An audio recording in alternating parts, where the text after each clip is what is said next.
Welcome to Muskegon Rising, a community service project of the Muskegon Rotary Club.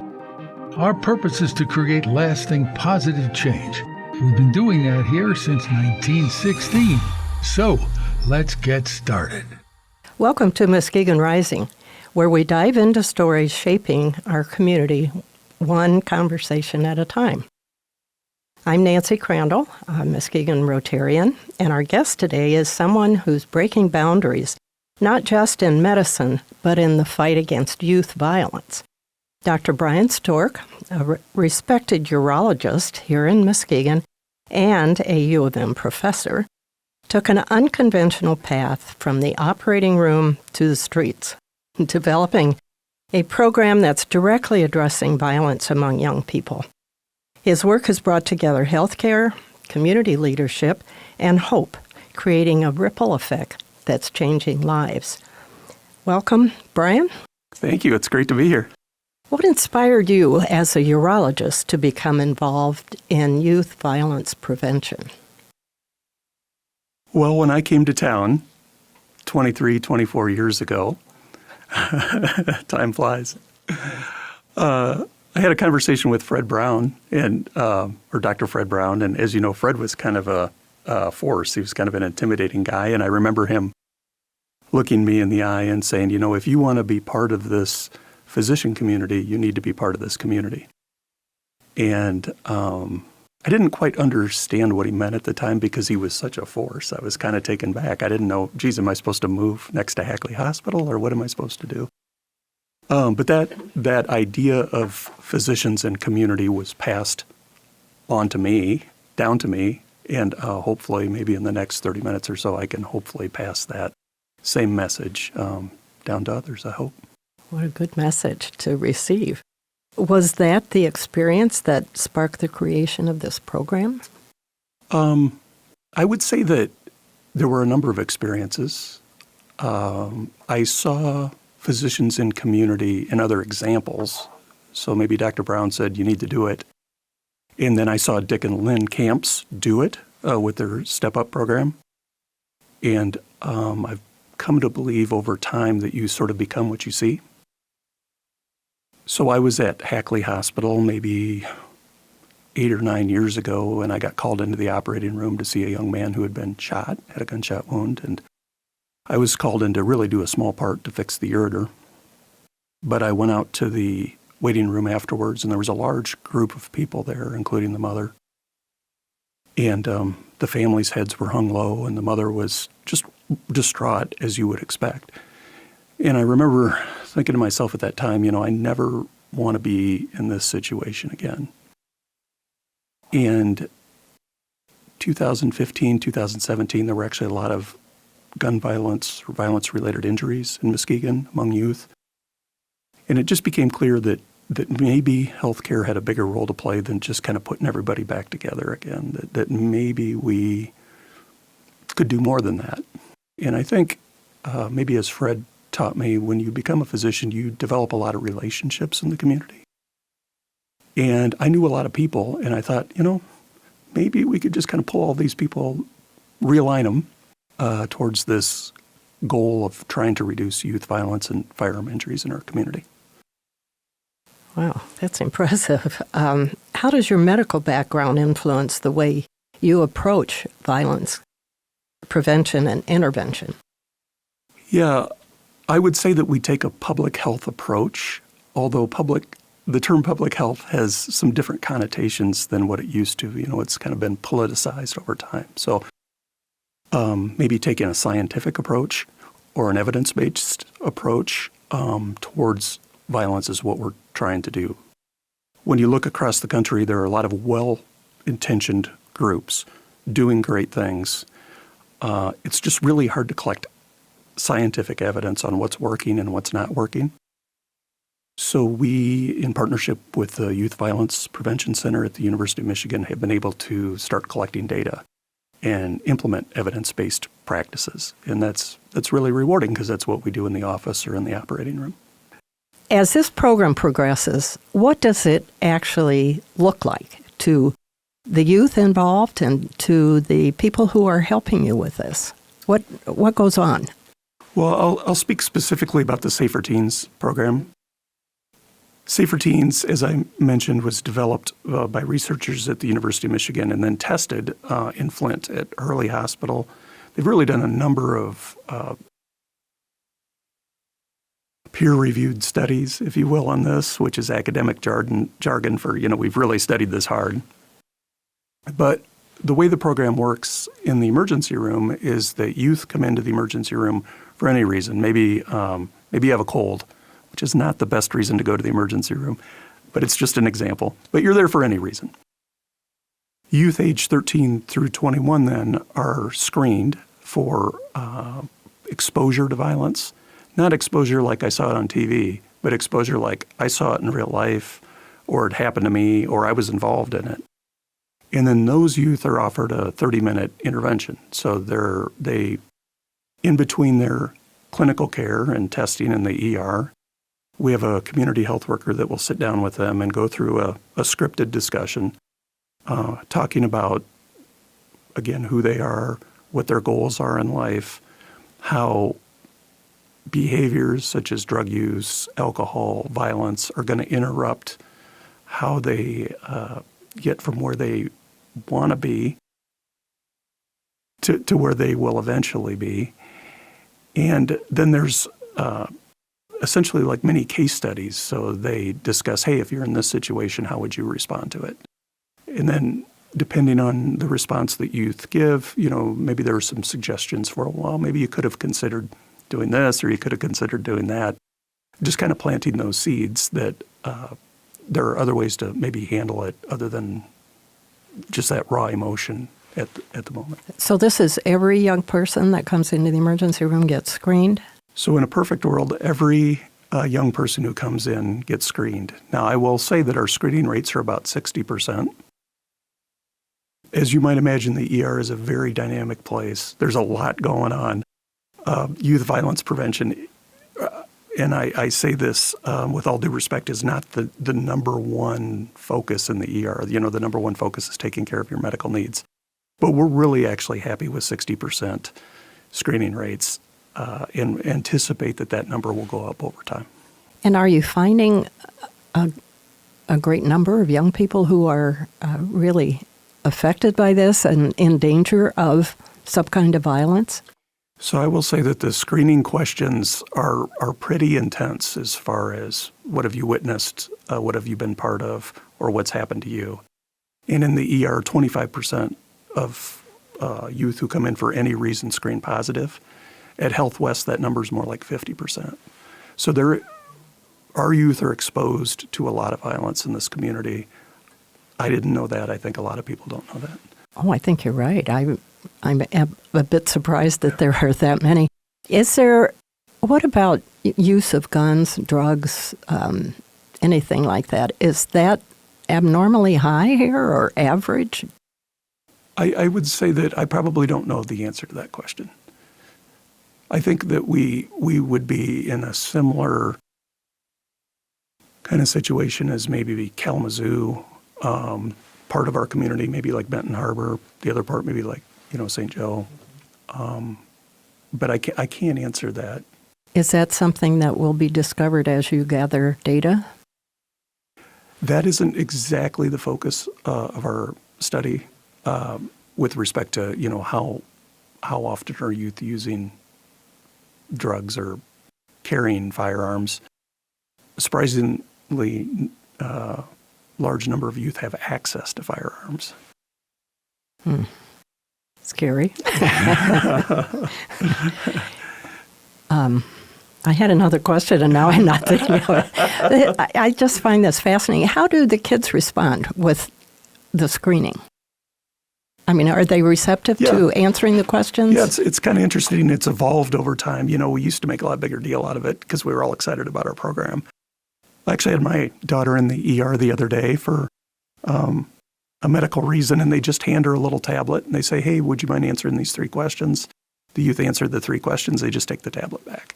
Oh. And it's not, the youth aren't identified. So whereas when you go to registration and check in, they have all your name and data and all that, right. The tablet that we give them doesn't collect any of that. It's just, we just want to know if you've had exposure to That's got to violence be event. helpful in getting agreement from the kids to respond. I think so, yeah. But and maybe this is a good time to bring this issue up. But we really, as we try to build relationships in the community, we want parents to understand the purpose of this. And so, if you go into the ER and they hand your child a tablet, and your child doesn't have any exposure to violence, that's okay. We're just trying to help where we can. And if your child does have exposure to violence, it doesn't mean that they're violent themselves.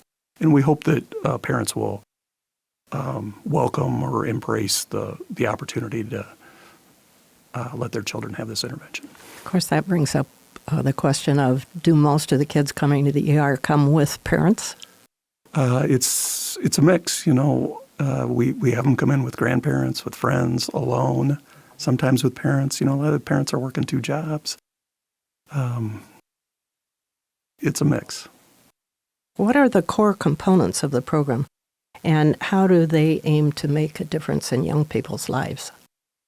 Yeah, when we first started, we did some research of our own with respect to how many young people we were treating in the hospital and what that was costing our community, our healthcare community, and our community in general.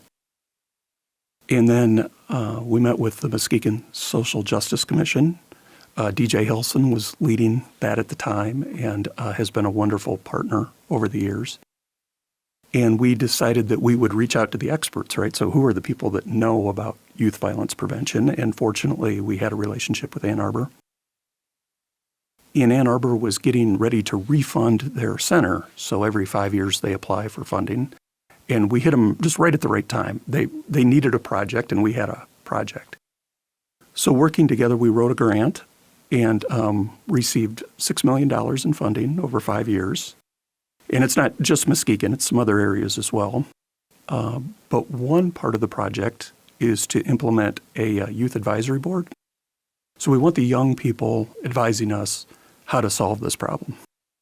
As a parent, I talk to my kids all the time, and I still don't understand all of the challenges that they have, So we need the youth voice to help us solve this problem.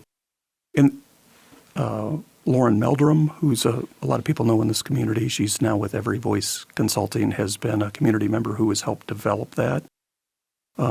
It's called Muskegon Violence Prevention, or MVP is the name of that group. She's done a wonderful job, and that group is growing and very active in the community. Perhaps the project that I've been most involved with, though, is called SafERteens, which is an evidence-based intervention that was developed in the emergency room settings at University of Michigan and has since been implemented in our emergency room. And now at Health West, Muskegon Pediatrics, the Fruitport Family Medicine Program, and I'm excited to say through some other funding now, Muskegon Public Schools, Muskegon Heights Academy, and Orchard View Public Schools. So it's really grown. It sure has. Actually pretty rapidly. And is your funding safe now? Are you? Yeah, that's a very fluid. The answer to that is very fluid. We do get funding from the Centers for Disease Control, also, which has kind of become politicized over the years, but the CDC has been in this space for over a decade, funding youth violence prevention centers across the country. Their efforts are not in any way related to gun control or anything like that. They're really focused on what are the drivers of youth violence in these communities and what can we do to, help decrease that. We also get funding from the Department of Justice, from the Michigan State Police, and then that funding is passed through the Muskegon County Prosecutor's Office, DJ Hilson's office, and then to Trinity Health Muskegon. And you mentioned the police. Are state or local police departments involved? So the state police is involved in the funding of our school-based programs. And then the local police really have been great partners, particularly through an organization in the community called GUNS, or Gaining Unity Through Nonviolent Solutions. We have a lot of partners that we work with. GUNS has really been good with working with law enforcement to develop those community relationships with law enforcement. It's amazing how many groups there are that the community in general probably doesn't know about. I didn't know about. And there's still groups that I still don't know about. What impact has your program had on the community thus far? Yeah, these programs are very hard to study and very hard to collect data on, and the data collection takes a long time. On a personal note, I've received so much good feedback from the people who deliver the program, from parents who are like, hey, finally somebody's trying to do something about this, from kids who really don't feel heard. There's so much loneliness and isolation really in our society right now that when one of our community health workers delivers the program, it might be the first time that somebody's really had a conversation with the youth in a long time, about, hey, who are you? What do you want to become? What do you think your opportunities are, your gifts, and what do you think the barriers are to getting there? So there's that human side of it. And then on the data side, there's how many interventions have we delivered, how many youth have we screened for violence, and then the long-term data will come out over time as to number of fights in schools that were reduced or violent crime in the community and that kind of thing. But that takes years to kind of gather that data. And the community health workers that you mentioned, is that through Health West mainly? So Health West has their own method of delivering the program. They've been fantastic partners for anybody from Health West listening. The community health workers are employed through the hospital, through Trinity Health Muskegon. And one of the interesting things that I didn't think about when we got in this space is we can employ people in this space. So the program I talked about, the Muskegon Violence Prevention, the youth-led effort, the University of Michigan now employs 2 youth part-time to help lead that program. So we're not only trying to make a positive difference in the way people see their community and see themselves, but we're also providing some employment for those youth, community health workers, and others. That's great. Yeah. Youth violence is a complex systemic issue. How does this program address root causes, not just symptoms? Yeah. That's a good question. I think of violence from my medical side as like heart failure. So heart failure is an end organ disease. You may have had years of high blood pressure or diabetes or some other medical abnormality that eventually led for your heart to stop working. And I think violence is heart failure or end organ disease of communities. Something in our community we're just not doing right. We're maybe not making people in certain communities feel safe. Maybe they're not having the opportunities that make them want to get up every morning and give it their best. So all of these safety issues, ability to think outside of the present and into the future, the ability to feel supported, heard, and valued, those are kind of in my mind, many of the root causes. And the programs address that by empowering youth and then by helping youth maybe step outside of the moment, think about what they want to be, think about those people around them that can help them get there. I think that's how we're going to address some of those root causes. It's really admirable that you are engaging young people working along with you. What has the response been of the young people? I think they're really excited.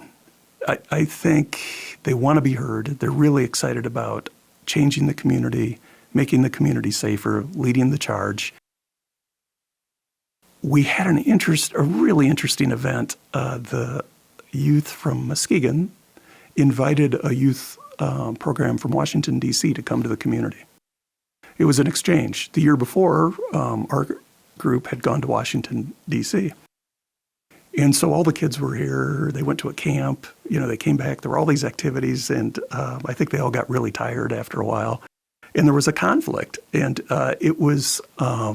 it got kind of emotional for a while. And the two groups worked through it. And when the kids from Washington, D.C. went home, they had a kind of an end of the event gathering, and everybody was in tears because of just what a great time they had and how they felt they had grown as groups and individuals and the impact that they were going to have on their communities. So it's really cool to watch, and I think there's just so much opportunity there that we haven't even tapped into yet. And are you expanding into some of the other schools? You mentioned the 3, but... Yeah, we're really committed right now to Muskegon Heights Academy and Orchard View. We really want to develop these programs. We were actually able to start them in the spring. And it was great because we had 3 months to learn what's the best place to be in the school, how to interact with school administration and with kids. And I think we're really going to come out strong in the fall. So you're concentrating on those 3 We're right now? We're concentrating on those 3. Actually, there is a rationale for that. DJ Hilson has done a lot of work in truancy. In those schools, a couple of years ago, scored really high in having truancy issues. Some of that's been corrected. But truancy is felt to be a risk factor for youth violence. You might imagine if you're not going to school, you have a lot of time on your hands to maybe do other things. Exactly, right. Yeah. So as they're working on getting the kids in school, we're working on trying to help them see a positive path forward. Have you seen changes in relationships between young people and local institutions like law enforcement as a result of this program?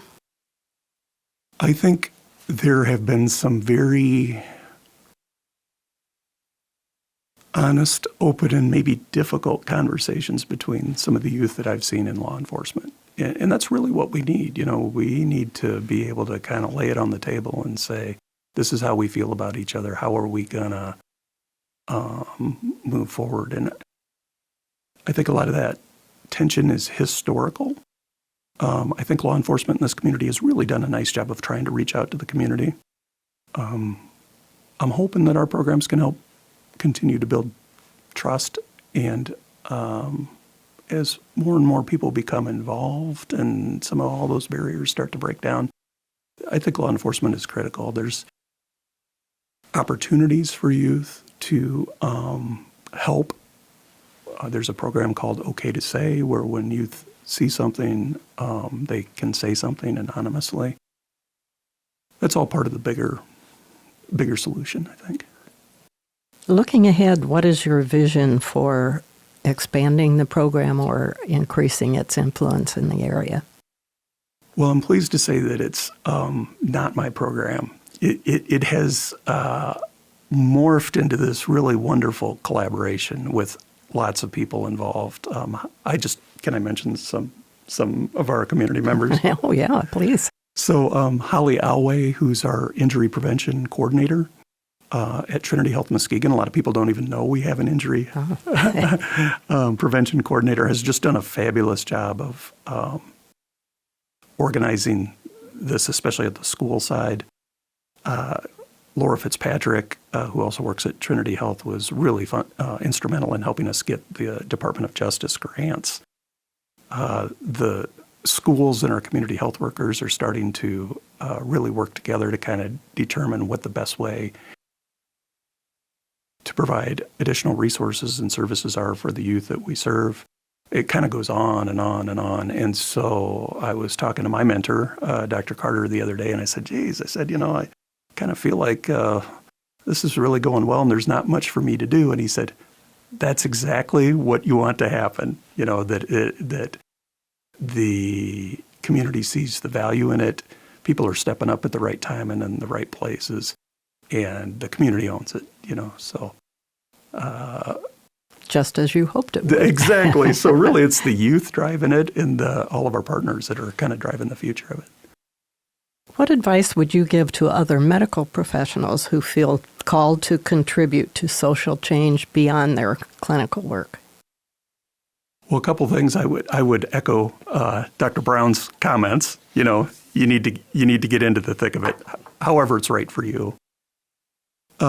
I also think on the advocacy side, physicians have really forgotten their role in advocacy. And I know that you served in the state legislature. Briefly. But nonetheless, know the importance of advocacy. And physicians are really in a unique position in communities to be able to advocate for community health, both at the community level and state and national level. So I would encourage physicians to not only get involved in the community, but also to get involved in advocacy again. Good. I'm glad to hear that. Is there anything else you would like to add that I haven't asked or that we haven't covered? I just can't thank the community enough for their support, both within healthcare, in the schools, the youth, our experts over at the University of Michigan who have been just fantastic partners. It kind of gives me hope, if you will, and at a time when a lot of people are struggling with hope. And when you start to feel hope, you start to see your community differently. You start to see, wow, what could this become? When I drive down Broadway in Muskegon Heights, you know, I see houses here, I see businesses there. Being involved in this kind of work gives me hope. That's great. It's obvious as you drive around anywhere in Muskegon how the growth and change for the better is happening all over our community, throughout the county. And it really is encouraging and should give everyone hope, I think. Well, it's exciting, and I'd like to thank the Rotary for their role in all that. Well, we try to do what we can. Yeah. Well, Dr. Brian Stork, a true example of what happens when passion meets purpose. From examining the root causes of violence to building a network of support for young people, his work reminds us that healing isn't just physical. It's social, emotional, and communal. Thanks for listening to Muskegon Rising. Until next time, stay connected, stay informed, and stay committed to building a better community. Thank you for being here. Thank you, Nancy.